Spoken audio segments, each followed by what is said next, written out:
And now our Scott Macfarlane, who was covering the rally for CBS News, is joining us again. And Scott, you and our CBS colleagues were there. We're so grateful that you all are safe. Have you been able to leave the area? Is it still on security lockdown? It's still locked down. We're about half a football field away from the perimeter of these fairgrounds. We're in a parking lot, in fact, and we've been here for a few hours now. The last of the rally goers have just left. There was a long line of cars going through a very slow exit from this complex, likely being screened. But law enforcement keeps arriving, Margaret. We keep seeing people arrive, some by helicopter, some by vehicle, as they have now put dozens, if not hundreds, of bodies to work inside that space, either looking for evidence or looking to note what happened inside, including the shooting of a former president. Shooting of a former president's hard to say out loud because this was supposed to be the safest place to be in Pennsylvania today, a Secret Service protected rally where everybody on site had to go through a magnetometer. Everybody on site had to have their bags checked and get wanded. Everybody on site had to get here early to go through those protocols. And somebody who was on the elevated rafters when the shooting happened, you can't unhear those bullets. And we had a terrible view of women and children screaming and colliding with each other looking for cover. It was very hard to find cover here. It was an open rally. There were some chairs, but everybody was just standing boxed in, some of them face planted into the grass. We were fortunate enough to have those press rafters to duck beneath. But it's a nauseating and horrific feeling that thousands of Americans suffered at a place they thought was going to be uniquely, if not historically, safe, Margaret. Well, the security protocols typically are quite stringent, and I'm sure they will be even more so after this massive breach of security underway. Scott, take care of yourself, please, and take care of our colleagues there as well. Our fellow journalists, I know, have become targets in many ways of hateful rhetoric at some of these rallies. You told us earlier that was one of the initial reactions by some of the people there, was to turn and yell at journalists like you.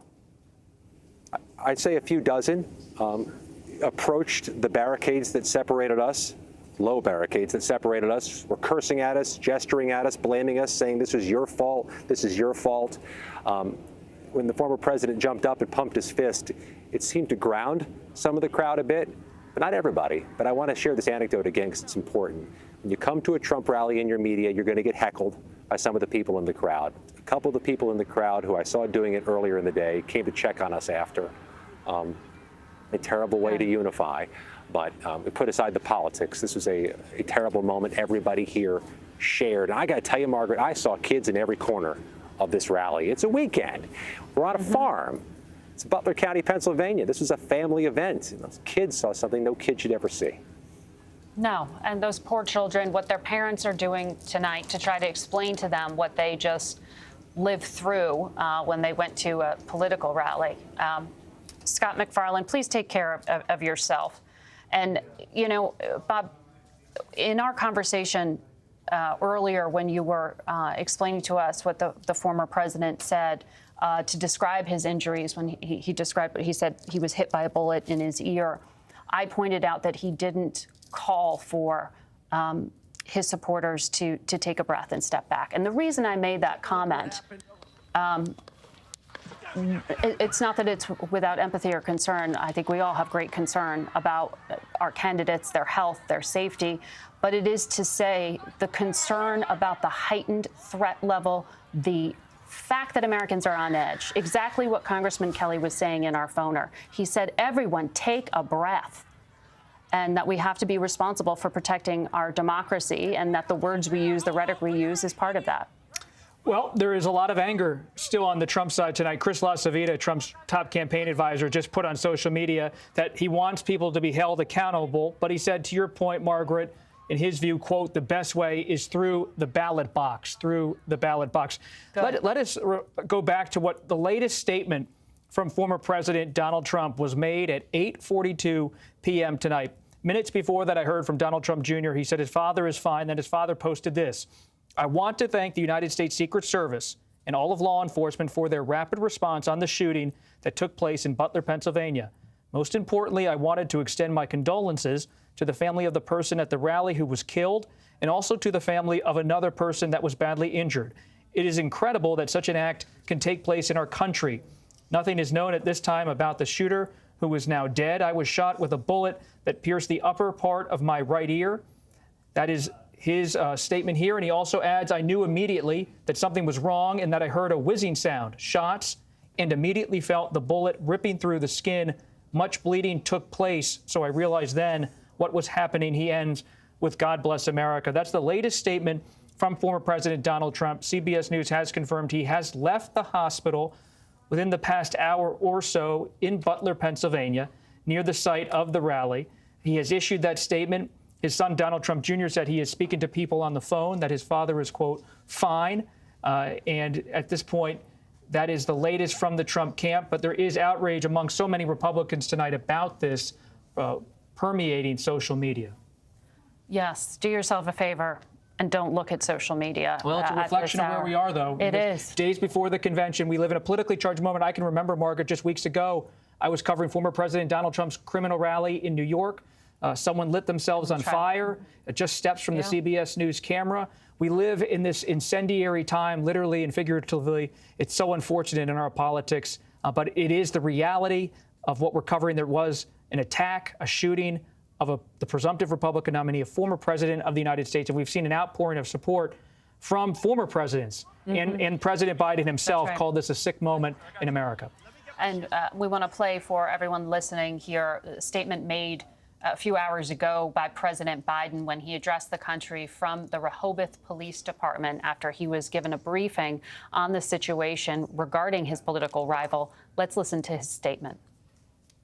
I've been thoroughly briefed by all the agencies in the federal government as to the situation, based on what we know now.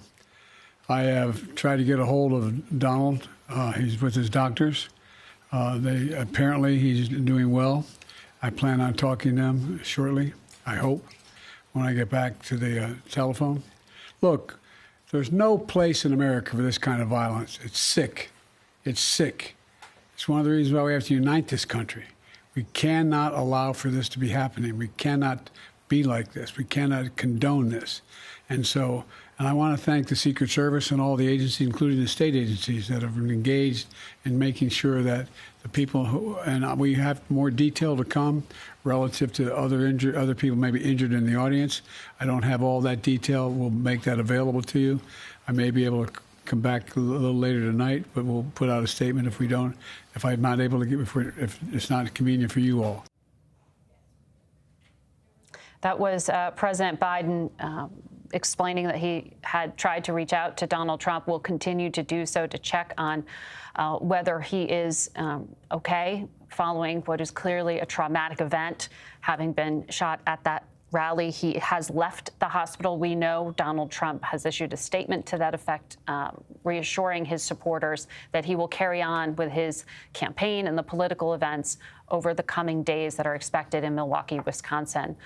Let's bring in CBS News senior White House and political correspondent Ed O'Keefe, who is out in Milwaukee. Ed, what can you tell us at this hour?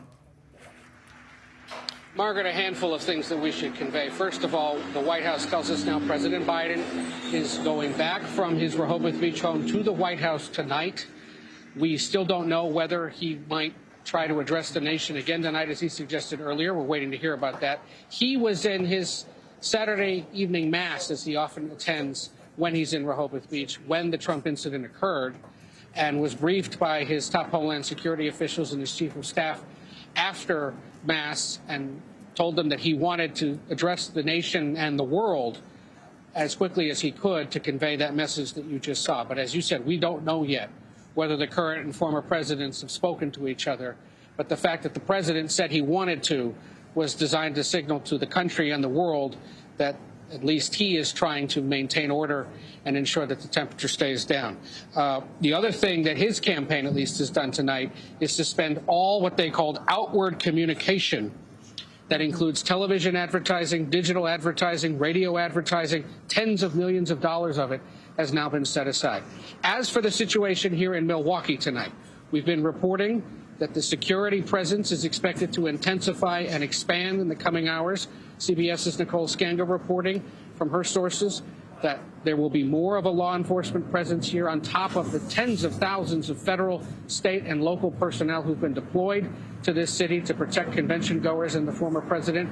It's a situation being led by the U.S. Secret Service. It's considered a top national security event, just like a presidential inauguration or the Super Bowl, and it will be intensified, we're told, in the coming hours. We don't know yet specifically what that is. One top state official telling me tonight that the Secret Service, again, is responsible for all this, but, quote, surely there will be changes. As for the convention, the show will go on. The Republican National Committee and the Trump campaign in the last hour issuing a statement that reads in part, quote, President Trump looks forward to joining you all in Milwaukee as we proceed with our convention to nominate him to serve as the 47th President of the United States. As our party's nominee, President Trump will continue to share his vision to make America great again. Important to point out, this Butler, Pennsylvania event tonight was seen as a potential spot for him to signal, hint, potentially announce who his running mate would be. That didn't happen. We still need to know who that is because Monday afternoon, the Republican National Committee is set to formally nominate Trump, and he is to announce and have his running mate announced and nominated as well. So a critical 48 hours in American politics yet to come as we learn the name of the fourth participant, in essence, one of the top four participants in this ongoing presidential race. And to that end, Margaret, we will continue to monitor the situation here. Convention goers aware of this, obviously quite disturbed by it, but the resolve appears to be to continue on. Ed O'Keefe reporting there in Milwaukee, Wisconsin. And we don't have any detail at this hour as to the shooter, who he was, where he had obtained this weapon, how he was able to, as eyewitnesses described, get himself carrying that weapon on top of an elevated position to then take shots, shots that successfully at least nicked, if not went through the ear of the Republican nominee or expected nominee, along with other individuals, two people critically injured, and one who lost his life in addition to the shooter. And, you know,